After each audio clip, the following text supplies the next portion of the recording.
Selamat pagi Bapak Ibu. Untuk ibadah Minggu tanggal 13 September 2020 kita akan dilayani oleh Pendeta Theodorus Willem Loya dengan tema Pengampunan Memulihkan Semua.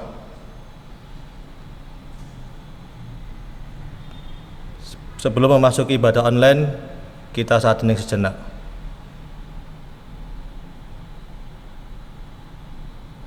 Amin.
Kebaktian ini berlangsung di dalam nama Bapa, Anak, dan Roh Kudus.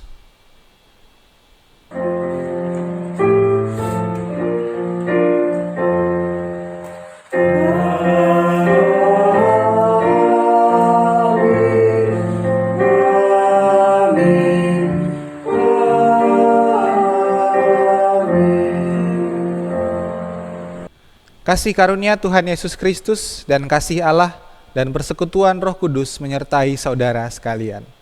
Dan menyertai saudara juga. Saudara, firman Tuhan mengajarkan bahwa kita sebagai umat berdosa membutuhkan pengampunan untuk memulihkan hubungan dengan sesama.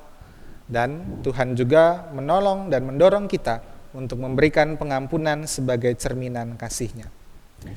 Dalam Matius 18 ayat 21 dan 22, datanglah Petrus dan berkata kepada Yesus, "Tuhan, sampai berapa kali aku harus mengampuni saudaraku jika ia berbuat dosa terhadap aku? Sampai 7 kali?"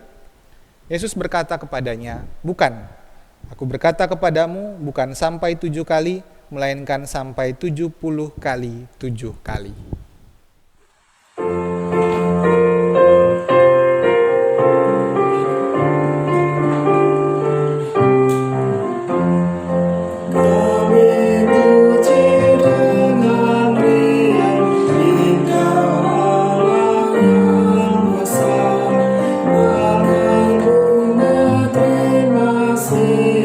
Hati kami murahkan, Kau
Kita berdoa.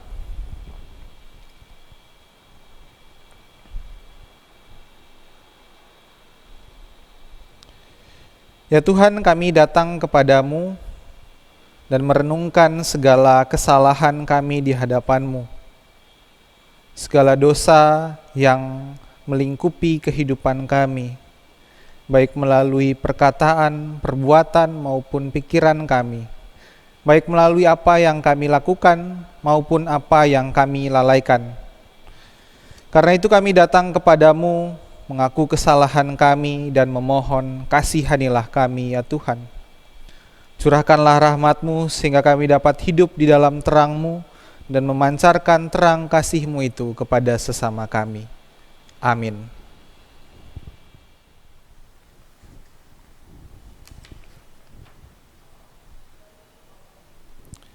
Berita anugerah Tuhan dalam Mazmur 103 ayat 10 sampai 13. Tidak dilakukannya kepada kita setimpal dengan dosa kita, dan tidak dibalasnya kepada kita setimpal dengan kesalahan kita. Tetapi setinggi langit di atas bumi, demikian besarnya kasih setianya atas orang-orang yang takut akan Dia. Sejauh timur dari barat, demikian dijauhkannya daripada kita pelanggaran kita. Seperti Bapa sayang kepada anak-anaknya, demikian Tuhan sayang kepada orang-orang yang takut akan Dia. Demikianlah berita anugerah dari Tuhan. Syukur kepada Allah.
Mari berdoa. Ya Tuhan, firman-Mu adalah sumber kehidupan yang memampukan kami menjalani seluruh hidup kami dalam pengharapan. Karena itu berbicaralah bagi kami melalui firman-Mu, mampukanlah kami untuk mendengarkan, memahami, dan menghidupi firman-Mu dalam kehidupan sehari-hari yang kami jalani. Bersabdalah ya Tuhan, kami siap mendengarkan. Amin. Injil Yesus Kristus menurut Matius, pasal 18, ayat 21.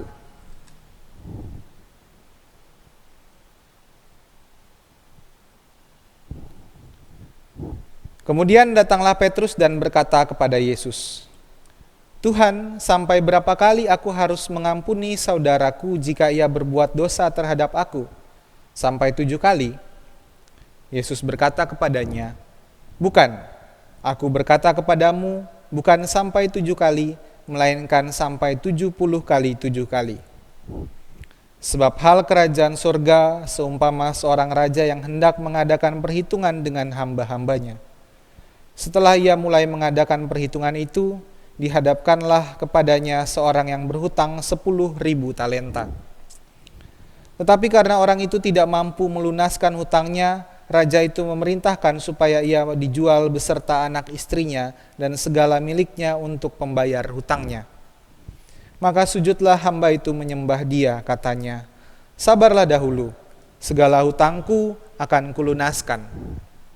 Lalu tergeraklah hati raja itu oleh belas kasihan akan hamba itu, sehingga ia membebaskannya dan menghapuskan hutangnya.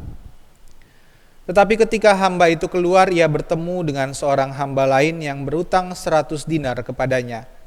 Ia menangkap dan mencekik kawannya itu, katanya, "Bayar hutangmu." Maka sujudlah kawannya itu dan memohon kepadanya, "Sabarlah dahulu, hutangku itu akan kulunaskan." Tetapi ia menolak dan menyerahkan kawannya itu ke dalam penjara sampai dilunaskannya hutang-hutangnya. Melihat itu, kawan-kawannya yang lain sangat sedih, lalu menyampaikan segala yang terjadi kepada tuan mereka. Raja itu menyuruh memanggil orang itu dan berkata kepadanya, "Hai hamba yang jahat, seluruh hutangmu telah kuhapuskan karena engkau memohonkannya kepadaku. Bukankah engkau pun harus mengasihani kawanmu seperti aku telah mengasihani engkau?" Maka marahlah tuannya itu dan menyerahkannya kepada algojo-algojo sampai ia melunaskan seluruh hutangnya. Maka Bapakku yang di sorga akan berbuat demikian juga terhadap kamu, apabila kamu masing-masing tidak mengampuni saudaramu dengan segenap hatimu. Demikianlah Injil Yesus Kristus. Yang berbahagia ialah mereka yang mendengarkan firman Allah dan yang memeliharanya. Haleluya.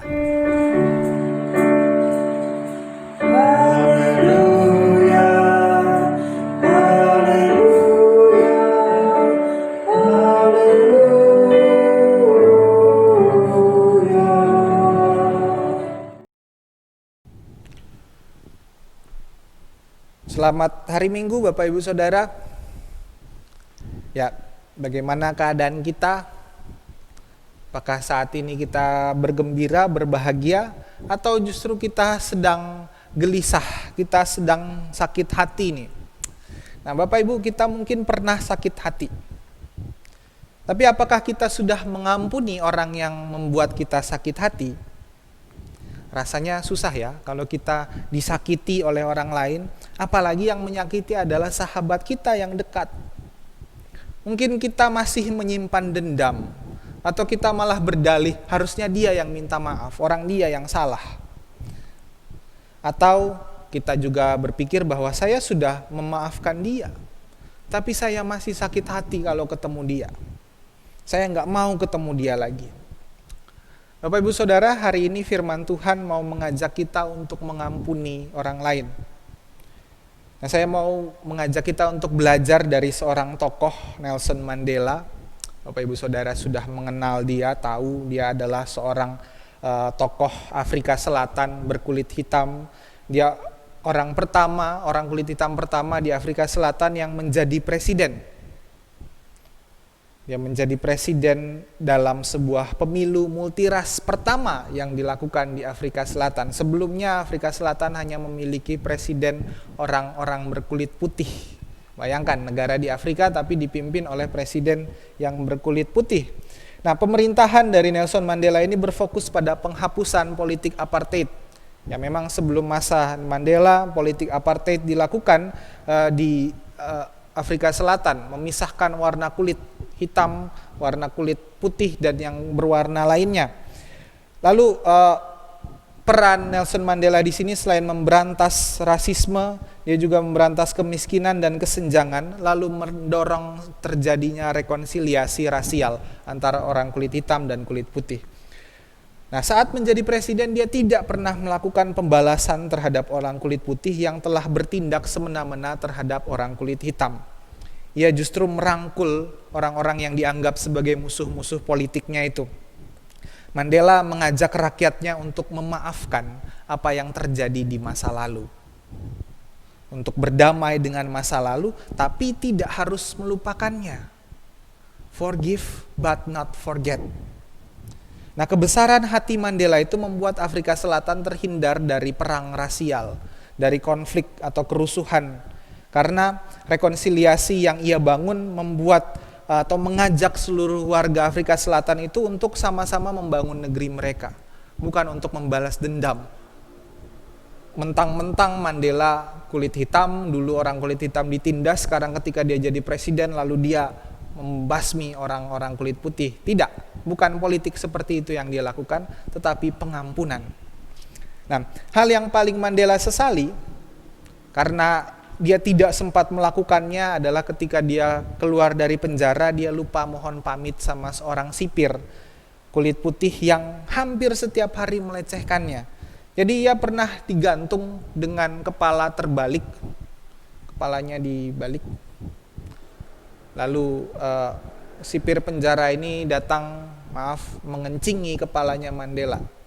Di tengah terik matahari panas-panas dia digantung, dia dijemur dan dikencingi juga.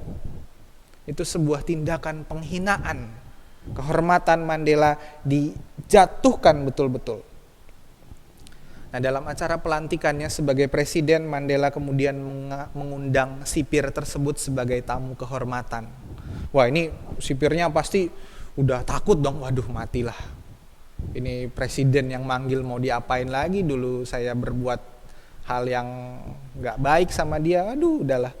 Tapi kemudian Mandela menjumpai sipir itu dan berkata, terima kasih. Perlakuan Anda beberapa tahun yang lalu telah menguatkan saya untuk memenangkan perjuangan ini. Jadi Mandela bukannya menggunakan kekuasaannya untuk membalas si sipir itu, tetapi dia justru mengucapkan terima kasih. Karena apa yang dilakukan oleh sipir penjara itu memampukan dia untuk bisa bangkit. Nah, Bapak Ibu Saudara, dalam teks bacaan kita hari ini kita juga melihat bagaimana Yesus mengajarkan soal pengampunan. Petrus datang kepada Yesus bertanya, Tuhan, kalau saudara saya berdosa, sampai berapa kali saya harus mengampuni dia? Apakah sampai 7 kali? Kenapa 7 kali? Nggak ada angka yang lebih bagus apa 10 kali misalnya biar genap gitu. Kenapa 7 kali? Nah, bagi orang Yahudi angka 7 adalah angka sempurna. Misalnya kan penciptaan selama 7 hari. 6 itu angka manusia, 7 angka yang sempurna.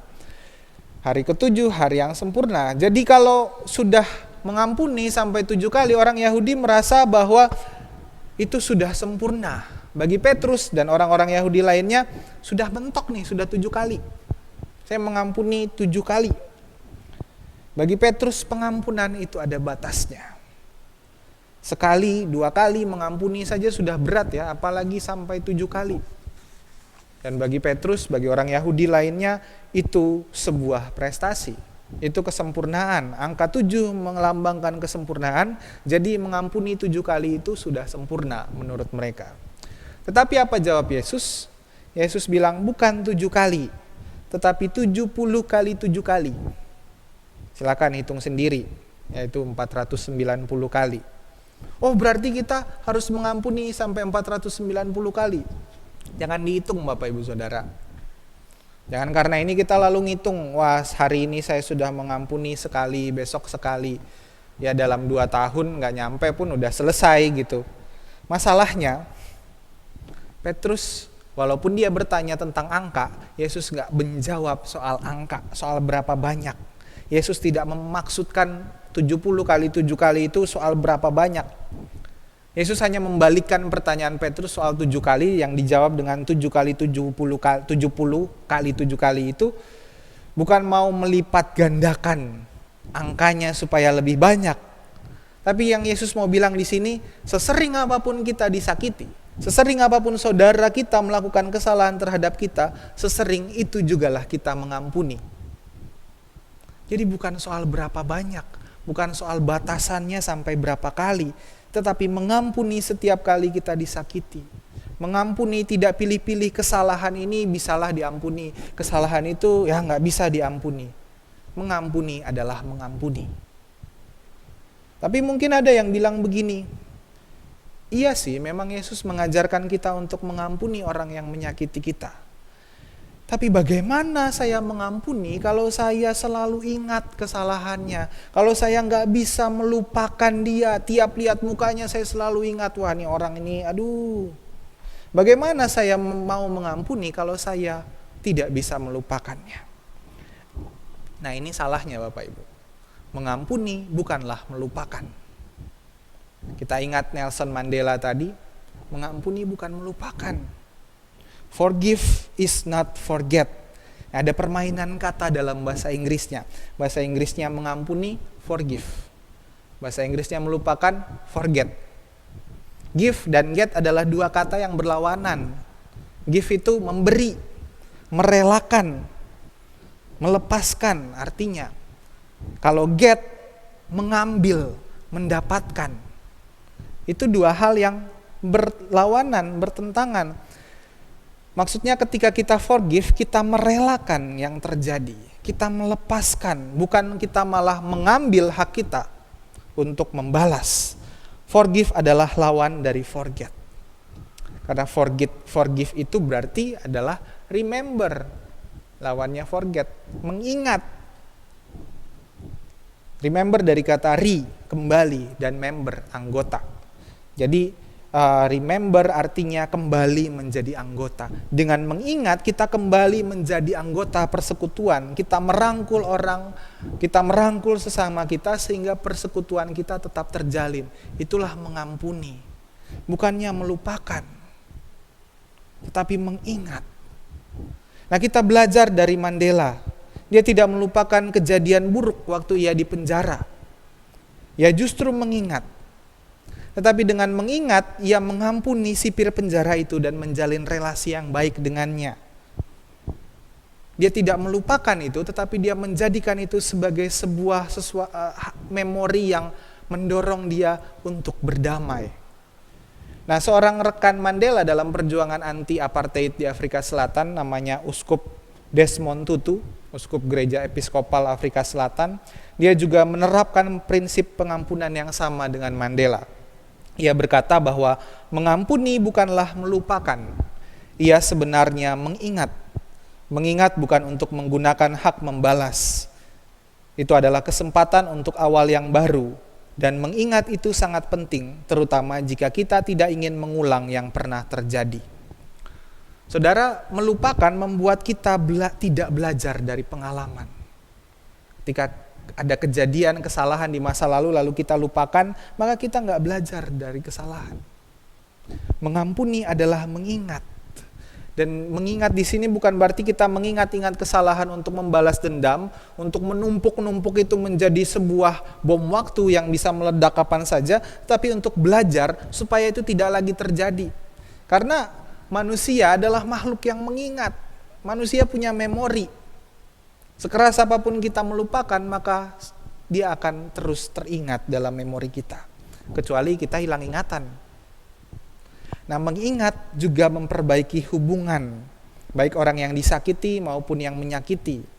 Karena mengingat adalah remember, kembali menjadi anggota, memperbaiki hubungan, memperbaiki relasi, kembali ke dalam persekutuan. Nah, begitulah Allah mengampuni kita. Supaya kita kembali di dalam persekutuan dengannya. Allah mengampuni, ia forgive. Tetapi dia tidak melupakan atau forget. Dia mengampuni dengan memberi dirinya sebagai pengampunan, tetapi dia tidak mengambil haknya untuk membalas kejahatan. Inilah contoh pengampunan dari Allah. Dan karena Allah telah mengampuni kita, maka kita pun perlu mengampuni sesama kita. Kita mengampuni karena Allah mengampuni kita. Nah, ini terlihat dari perumpamaan Yesus mengenai hamba yang tidak mau mengampuni tadi. Hamba ini berutang 10.000 talenta sama raja. Nah, 1 talenta itu sama dengan 600 dinar. 1 dinar adalah upah pekerja untuk 1 hari. 1 dinar upah 1 hari, berarti 1 talenta itu untuk 6.000 hari. 10.000 talenta, dikali aja tuh. 6.000 kali 10.000. Nah, kalau kita pakai perhitungan saat ini ya, ini saat ini di Indonesia, ini disclaimer aja, ini belum tentu 1 dinar waktu itu segitu, karena saya pakai patokannya upah harian terendah di Indonesia adalah Rp55.396. Itu upah pekerja harian saat ini. Nah, kalau kita kali dengan 10.000 talenta, 10.000 kali 6.000 kali 55.396, hasilnya, aduh ini angkanya banyak banget nih, saya bacain, 3.323.760.000.000. 3T, gede sekali. Kira-kira sejumlah itu hutangnya si hamba ini kepada raja. Nah, tapi karena ia memelas, dia meminta, ya tunggulah dulu, sabarlah dulu. Akhirnya si raja ini mengampuninya, menghapuskan seluruh utangnya yang 10.000 talenta itu, kalau sekarang mungkin sekitar 3 triliun itu. Senang dong, karena hutangnya dihapuskan yang segede gitu loh. Senang dia, bahagia, hutangnya dihapuskan. Lalu dia keluar, dia bertemu dengan temannya yang berutang 100 dinar. Ingat, 1 dinar adalah upah kerja dalam sehari. Jadi 100 dinar 100 hari kerja. Nah, kalau dengan hitungan yang tadi, kira-kira temannya berutang 5.539.600 rupiah kalau pakai hitungan yang tadi. Nah, kalau dibandingkan sama utang yang 3 triliun, jauh sekali. 5 juta dengan 3 triliun, jauh sekali. Tetapi ketika temannya ini meminta waktu untuk melunasi utangnya, si hamba ini mencekik dia dan bilang, serahkan dia ke penjara. Dia nggak mau terima. Padahal dia sudah menerima pengampunan, pembebasan dari hutang sebesar 10.000 talenta. Tapi temannya berutang 100 dinar, dia tidak mau untuk mengampuninya. Apa yang kita pelajari dari sini? Kita pasti akan bilang bahwa si hamba yang berutang 10.000 talenta itu nggak tahu diri. Hutangnya sudah dihapuskan oleh raja, tapi dia tidak mau menolong temannya yang mengutang 100 dinar. Dia malah memenjarakan temannya. Kita akan berpikir, memang orang ini nggak tahu diri. Tapi kalau kita pikir-pikir, kita juga seperti itu. Kita sudah diampuni Allah dari semua perbuatan kita, kesalahan kita, dosa kita yang mungkin tidak terhitung jumlahnya, yang sangat banyak itu. Tuhan mengampuni kita sebesar dan sebanyak apapun dosa kita. Sesering apapun kita berdosa, sesering itulah Tuhan mengampuni kita. Tetapi ketika teman kita, saudara kita, sahabat kita melakukan kesalahan, kita sakit hati, kita dendam dan kita tidak mau mengampuni. Kita tiba-tiba lupa soal anugerah pengampunan Allah. Pokoknya yang salah dia harus dibalas. Saya ingat-ingat terus kesalahannya.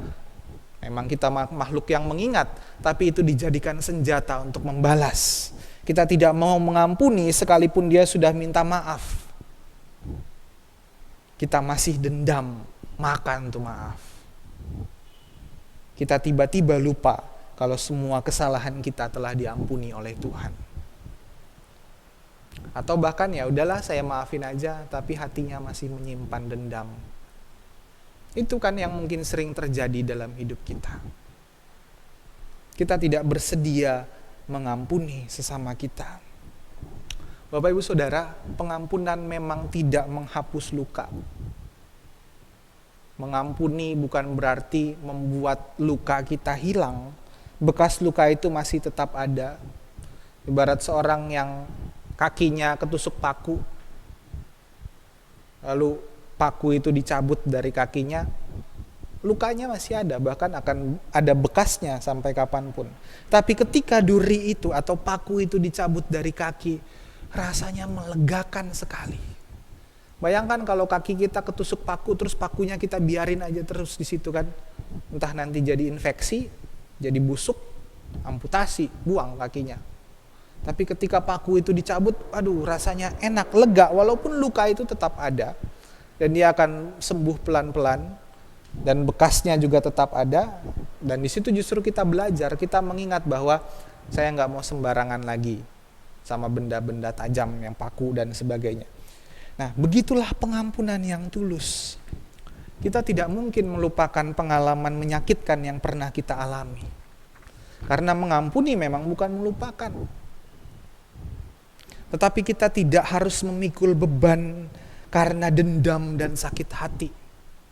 Seperti paku yang dilepaskan tadi, kita nggak lagi bawa-bawa paku yang menyakitkan itu, tapi dilepaskan lega, walaupun lukanya tetap ada. Beban itu lepas, baik untuk yang mengampuni maupun yang diampuni. Bagi yang mengampuni, beban sakit hati, dendam, dan kebencian itu terlepas jika mengampuni dengan tulus.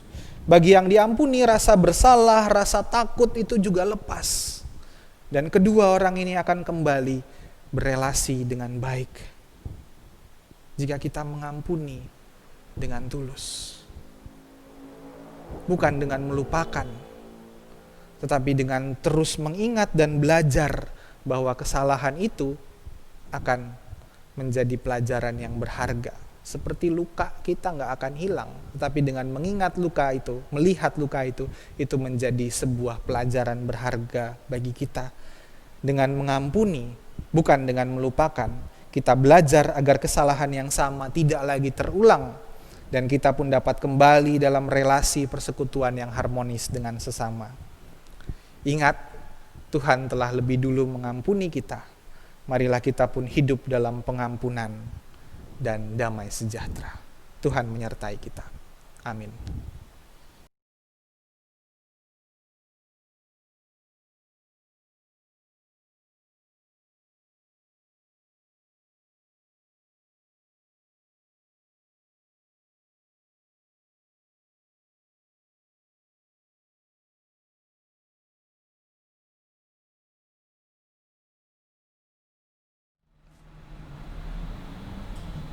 Bersama umat percaya pada masa lalu, masa kini, dan masa depan, marilah mengingat pengakuan pada baptisan kita menurut pengakuan iman rasuli kita yang berbunyi demikian. Aku percaya kepada Allah, Bapa yang Maha Kuasa, Khalik langit dan bumi, dan kepada Yesus Kristus, anaknya tunggal, Tuhan kita, yang dikandung daripada Roh Kudus, lahir dari anak darah Maria, yang menderita sengsara, di bawah pemerintahan Pontius Pilatus, disalibkan, mati dan dikuburkan, turun dalam kerajaan maut. Pada hari yang ketiga, bangkit pula dari antara orang mati, naik ke surga, duduk di sebelah kanan Allah, Bapa yang Maha Kuasa, dan dari sana ia akan datang untuk menghakimi orang yang hidup dan yang mati. Aku percaya pada Roh Kudus, gereja yang kudus dan am, persekutuan orang kudus, pengampunan dosa, kebangkitan orang mati, dan hidup yang kekal. Amin.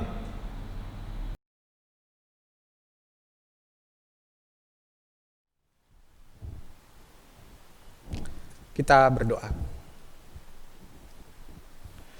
Ya Tuhan, kami mengucap syukur atas pengampunan, anugerah-Mu yang telah Kau berikan kepada kami. Karena itu tolonglah kami ya Tuhan, agar kami mau membuka diri kami, membuka hati kami untuk mengampuni sesama kami yang bersalah. Untuk juga mau mengakui kesalahan kami ketika kami bersalah. Sehingga kami dapat membangun sebuah relasi yang harmonis, yang baik, yang bekerja bersama untuk kebaikan dan untuk kemuliaan Tuhan. Tuhan, ajarlah kami untuk mau peduli terhadap sesama kami, mereka yang lemah, mereka yang menderita, mereka yang sakit, mereka yang dalam pemulihan dan perawatan. Tuhan, sertailah. Tuhan, kuatkanlah mereka, berikanlah pengharapan bagi mereka, terutama bagi mereka yang positif terinfeksi COVID. Ketika keadaan menekan mereka, pengharapan pupus, tapi kami percaya Tuhan tetap menyertai dan melindungi. Tuhan sertai juga keluarga yang terus berjuang dan bergumul demi kebaikan dan kepentingan sahabatnya, rekannya, keluarga mereka. Kami berdoa bagi pemerintah dalam segala upaya mereka untuk menanggulangi wabah COVID ini, untuk juga memberikan kesejahteraan bagi rakyatnya. Tuhan, tolong pemerintah kami, berikanlah hikmat bagi mereka dalam memperjuangkan kebaikan di tengah negara kami ini Tuhan. Biarlah mereka dapat mengambil keputusan dengan bijaksana, bukan untuk kepentingan diri mereka sendiri, tapi untuk kepentingan bangsa ini.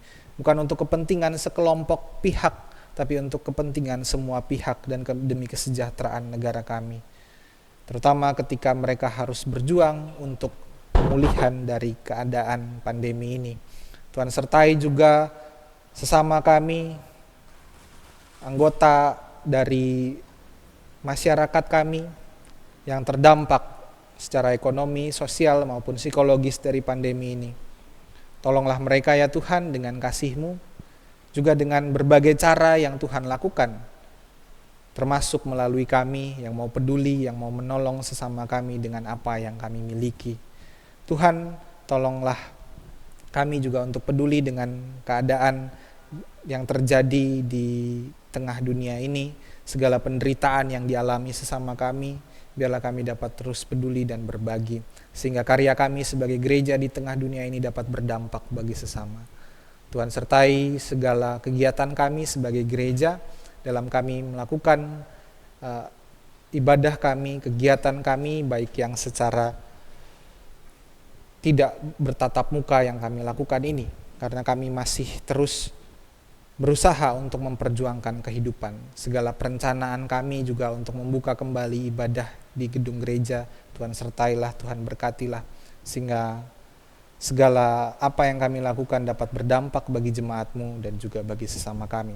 Kami berdoa bagi gereja Tuhan di seluruh dunia dalam memperjuangkan keadilan, perdamaian, dan keutuhan ciptaan, terutama di tengah kondisi krisis ini, tengah kondisi yang tidak menentu ini. Mampukanlah kami gereja-Mu untuk terus menyatakan terang kasih Allah. Tuhan, kami berdoa juga bagi segala pergumulan kami dalam hidup kami, yang kami jalani dan kami alami. Biarlah ketika kami berproses di dalamnya, kami dapat terus bertumbuh di dalam Engkau dan menjadi berkat. Terus bersyukur karena Tuhan memelihara kehidupan kami. Terima kasih ya Allah untuk kasih-Mu kepada kami. Inilah segala pergumulan kami, permohonan kami, dan ungkapan syukur kami yang kami naikkan kepadamu di dalam nama Bapa, Anak, dan Roh Kudus. Amin.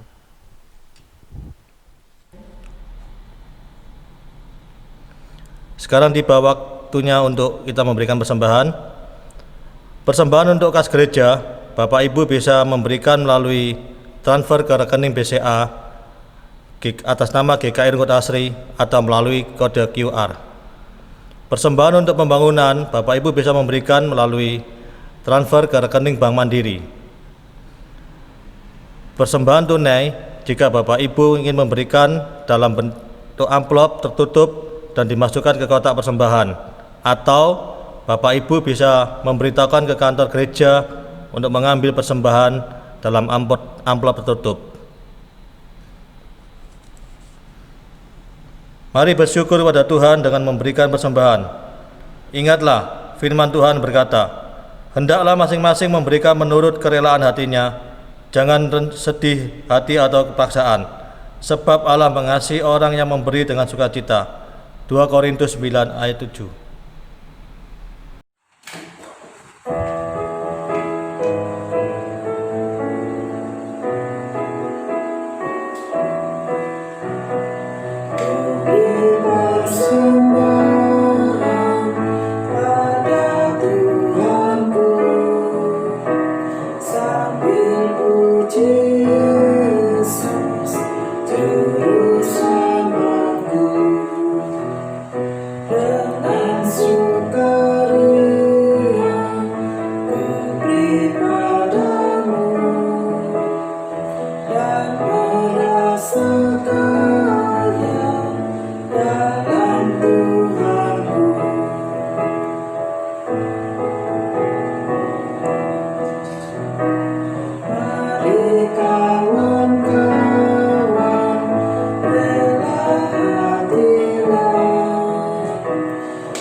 Mari kita berdoa. Ya Tuhan, kami mengucap syukur atas kehidupan yang telah Kau berikan bagi kami hingga saat ini. Sekarang kami akan memberikan persembahan kami. Biarlah persembahan ini Tuhan dapat dipakai untuk menjadi berkat bagi sesama kami. Biarlah majelis jemaat yang mengelola persembahan ini Tuhan, Engkau beri hikmat agar dapat mengelolanya dengan bijak dan untuk menyatakan karya keselamatan-Mu di dunia. Dalam nama Tuhan Yesus Kristus, kamilah berdoa dan mengucap syukur. Amin.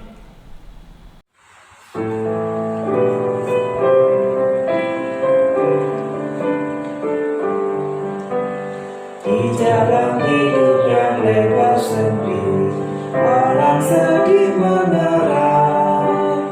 Tolong mereka yang dalam gelap, bawalah sinar terang. Pakailah aku jalan berkah,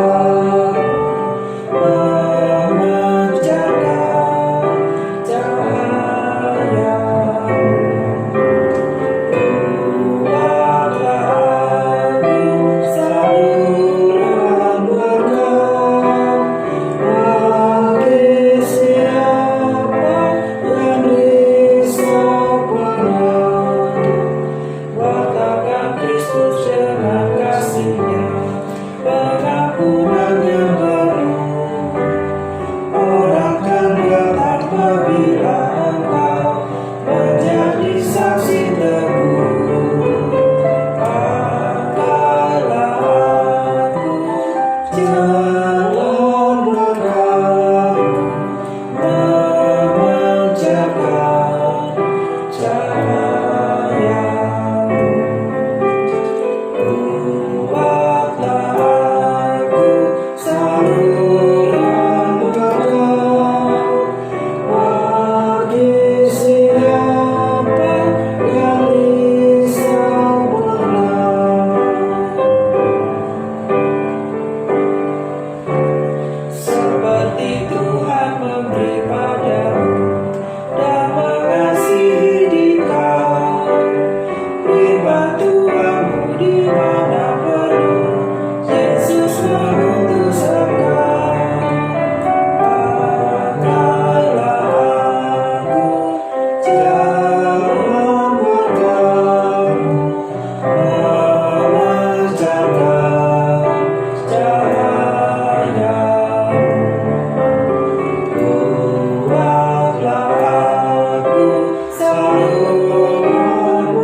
Saudara, arahkanlah hatimu kepada Tuhan. Kami mengarahkan hati kami kepada Tuhan. Jadilah saksi Kristus.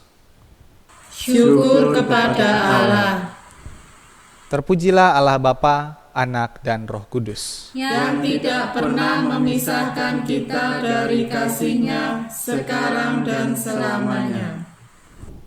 Ini terimalah berkat Tuhan dan jadilah berkat. Kiranya Allah Bapa merahmati kita dengan keberanian untuk mengingat dan berdamai dengan kesalahan. Kiranya Kristus memulihkan kita, baik yang terluka maupun yang melukai, untuk mencintai sebagai sahabat bagi sesama. Kiranya Roh Kudus menguatkan kita untuk menghadapi rasa bersalah, membuka diri dipulihkan, serta memulihkan sesama yang terluka. Kiranya cinta dan rahmat Allah Bapa, Anak, dan Roh Kudus memelihara hidup kita, kini dan selamanya.